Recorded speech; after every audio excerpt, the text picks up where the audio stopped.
about if a young woman is embarking upon a relationship with a man and she thinks everything is going great. She's found this, she's loved this guy, this is fantastic, but there's something she feels is not right. How could that young woman, or any woman, what's the checklist for her to try and figure out, is this guy potentially a narcissistic abuser? What would your perspective be? And then I want to ask you from the male perspective. In 1970, there was a Japanese roboticist, and he came up with the concept of uncanny valley. Masahiro Mori was his name. He suggested that as robots become more and more human-like, as they become androids, we are going to develop an extreme feeling of unease in their presence. Not because they don't resemble humans, but because they have become indistinguishable from humans. And yet something in us, gut feeling, intuition, instinct, call it what you want, something in us is going to signal to us, this is not a full-fledged, fully baked human. Something is off key. Some note is wrong in this symphony. And he called it the uncanny valley. When you come across a narcissist or a psychopath, regardless of the setting, you are likely to have an uncanny valley reaction. You're likely to react to the narcissist or psychopath as if they were not fully human, not fully composed, not full-fledged, not fully put together, or put together wrongly, or there's an off-key, or something. No. And it's going to gnaw at you. It's going to... It's an intuitive thing. Yes. Yeah. Yeah. We know, for example, that when two people meet, they exchange a gigantic amount of information via smell. They exchange about 100 items via smell alone, including the composition of the immune system. Many of the genetic properties and so on and so forth are exchanged within a microsecond on a first encounter of less than 2 meters distance. Wow. So a lot of information is being exchanged. Body language, of course, micro expressions, facial expressions, the way I comb my hair. I mean, a lot is exchanged. Some argue that the vast majority of information is exchanged non-verbally on a first encounter. That's why first impressions. So what you're saying, Sam, is for a young woman or any woman is really trust your innate instincts, your intuition as the number one reference point. 100%. And so, but this is the first line of defense. This is the Maginot line. And then start to observe. Is he breaching your boundaries? Does he treat you as an extension of himself? Does he make decisions for you? On a first date, he orders drinks without consulting you. Or he chooses a restaurant. Or he decides what you're going to do during the evening. I'm going to watch a movie now. So that's a breach of boundaries and ignoring your autonomy, agency, and independence. Second thing, and by far the most critical, how does he treat others? Because with you, it's an act. Narcissists interact with potential intimate partners in a sequence that is kabuki sequence. It's rigid, it's dictated, and it's never changing, immutable. So the first thing they do is they love bomb.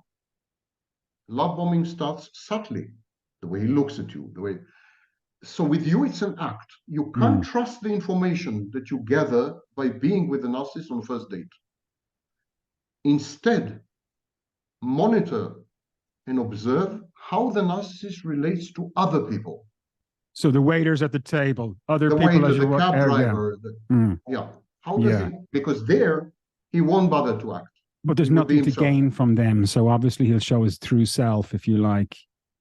Moreover, underlings and subordinates and service providers trigger the narcissist's grandiosity, his worst features. Narcissists are, in this sense, a bit sadistic. So this provokes his worst features. Similarly, pay attention to what happens in stressful situations when things don't go right somehow. Does he become paranoid? Does he become aggressive? Does he curse? Does he break things? Does he pay a lot of attention to that? His speech patterns are crucial. Narcissists are not really interested in other people. They want to talk about themselves. Or when they pretend to listen to you, they're planning their next performance. So he's likely suddenly to ask a question, the answer to which you've already provided. He was simply not listening. He's likely to talk about himself, his work, his accomplishments, his brilliant future, and so on and so forth. I'm doing this to you in this interview, actually. My speech patterns are to some extent disrespectful. So it's an indicator of narcissism. These are enough. How do you mean, Sam? Give me an example in this interview specifically. I'm leveraging you to say what I want to say. I know that. And that's typical in an interview. In an interview, up to a point. And beyond that point, it's disrespectful. Now, I don't disrespect you because I think you're unintelligent. I actually think you're intelligent. So there you have my respect. But I disrespect you because you're a tool. You're an instrument. You have no separate external existence. Narcissists are not capable of perceiving the externality and separateness of other people because they've never been able to separate from the maternal figure and individuate. Narcissism is a failure in separation individuation. So they are still symbiotically enmeshed with a maternal figure in their mind, and they relate to other people the same way. We are one now. And of course, because we are one now, you are not external, you're not separate from me. Because we are one now, and because clearly I'm superior to you, then you are my tool, my instrument. So what else from a female perspective? I think we understand what a young woman should be looking for. Is there anything else before we switch it to the male perspective? Yes, the alacrity of the process. He would want to marry you on a second date and plan on having 3 children with you on a third date. Okay. The speed. It's abnormal. It's unnatural. We want to move in with you by the end of the first date. Very common occurrence, by the way. Move in with you on the first date. Joint bank accounts, whatever. The speed should alarm you seriously. The narcissist relates to potential intimate partners via a process known as shared fantasy. It was first described by Sander in 1989. In the shared fantasy, the narcissist creates a script, the equivalent of a theater play or a movie, and then he casts you. It's casting central. He casts you in a role, and you're supposed to play this role within the fantasy. Now, within the fantasy, you idealize each other. The narcissist first idealizes you, and because you will have become ideal, it idealizes him. He's in possession of an ideal object, you. Only an ideal person can possess an ideal object. So that makes him ideal. And this process is known as co-idealization. And then the shared fantasy progresses into its inevitable conclusion, which is devaluation, separation, devaluation, separation, individuation. So the narcissist converts you into a maternal figure. By the way, even in same-sex relationships, even when the narcissist is a woman, the narcissist converts the intimate partner into a maternal figure because the narcissist wants to reenact the early conflict with the biological original mother and wants to separate from her and become an individual, wants to grow up through the agency of the intimate partner. So the intimate partner becomes a mother, and then the narcissist needs to push her away, and the only way he knows how to do this is to devalue her, and then he separates from her and discards her. This process is autonomous, automatic, and ineluctable. There's absolutely nothing you can do. If you're the best conceivable partner, most loving and caring and empathic and holding, you name it, you sacrifice yourself, you're codependent, you're a doormat.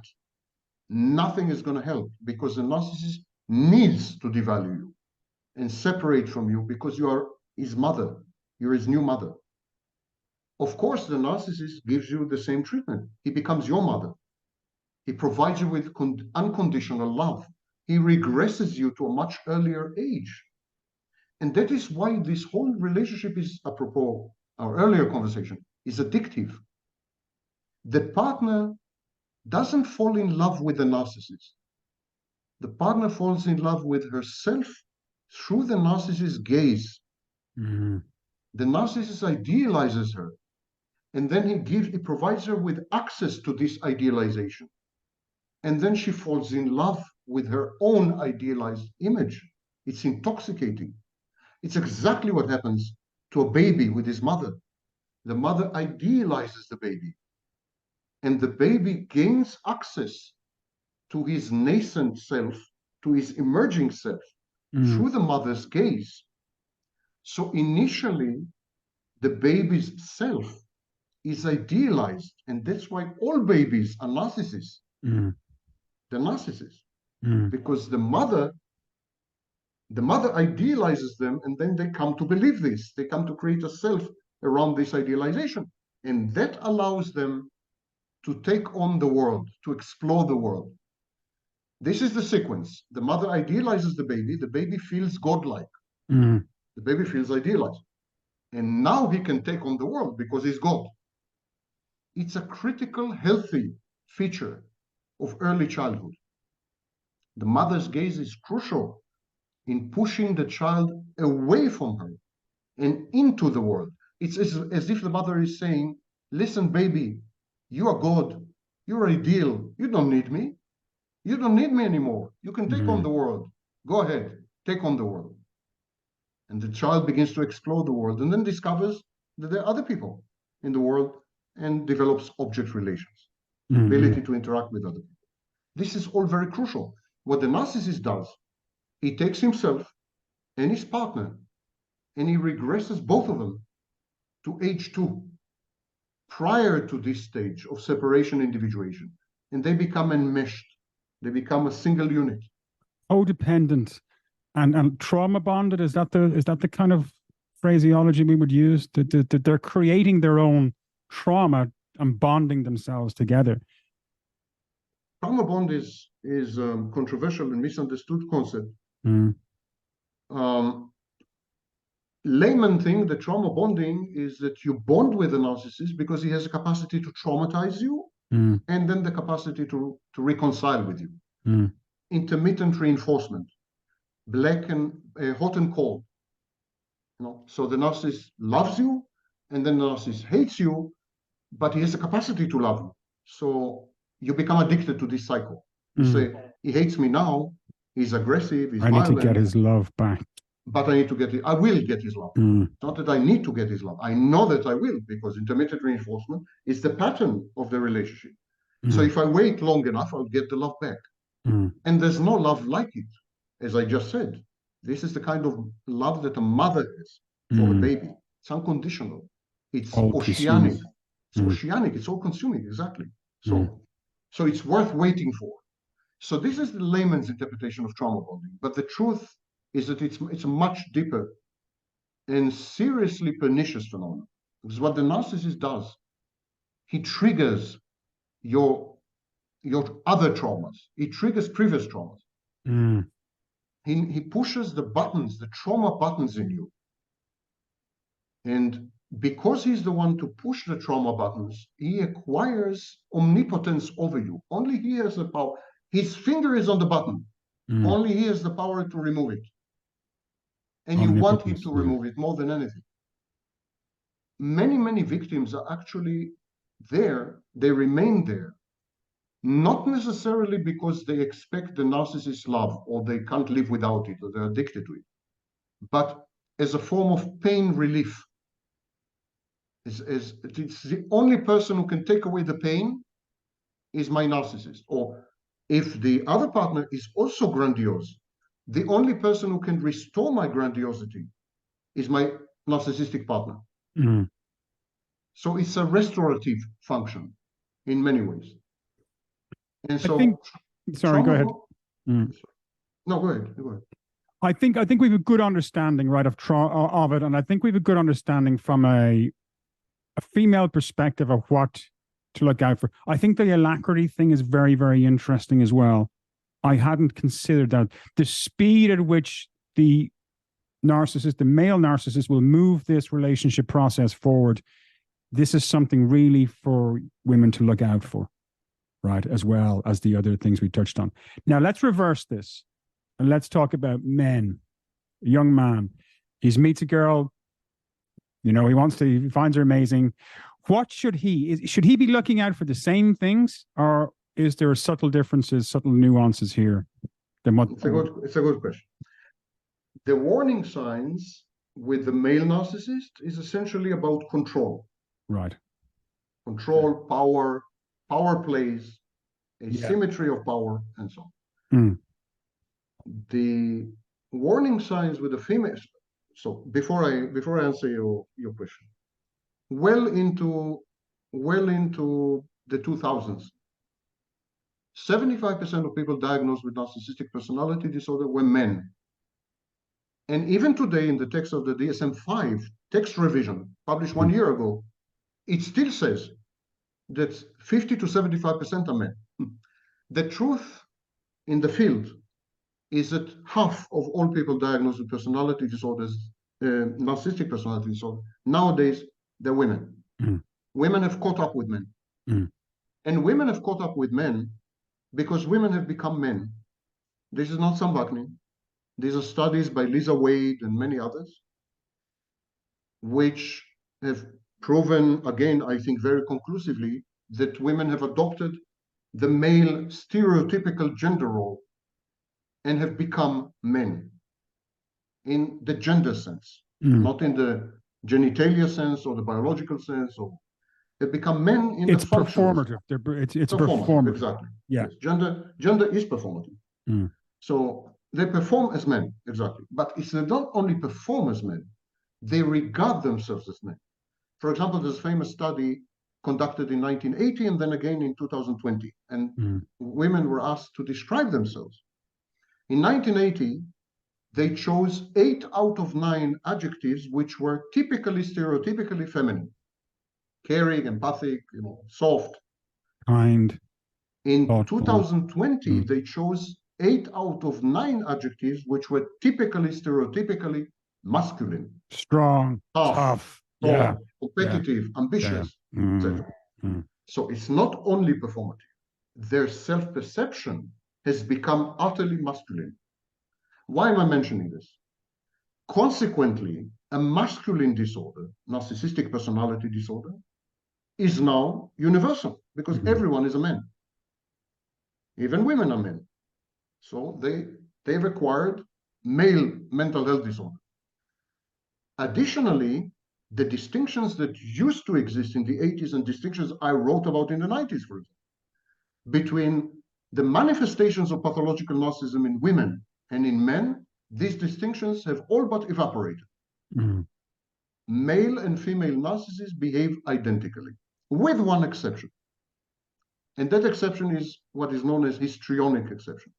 So male narcissists are controlling and antisocial. Controlling and antisocial. Female narcissists are controlling, less antisocial than men, and they're histrionic. When I say histrionic, they place an emphasis on the way they look, appearance rather than substance, for example. They minimize their intellectual and academic accomplishments. They act hyper-emotional, and even to some extent slutty, the raunch culture. So they would emphasize hyper-emotional,y external appearances, hypersexuality as well. Hypersexuality, definitely. There would be teasers. The chase, sexual chase, and so on. So they would introduce sex and looks into the equation in a way which, in principle, should make you feel uncomfortable, either because you feel hunted, or because the superficiality and artificiality of this behavior is so evident and so pathetic that it's bloody embarrassing. So these are all the signs of the male plus histrionic behavior. Yeah. But women narcissists would act identical to the men when it comes to decision making, alacrity, and all this. They would act identical. They would just add to it ostentatious sexuality. Actually, we discovered in studies that women with histrionic personality disorder and women with narcissistic personality disorder do not like sex at all. Hello, everyone. I hope you enjoyed that conversation. That's an excerpt from an episode with Professor Sam Vaknin on the psychology of narcissism. The main episode should be right about here, and the subscribe button should be right about here. I certainly found the conversation very interesting, and I think there's a lot of value there, and hopefully, people can share and enjoy Professor Vaknin's thoughts and wisdom. Thank you.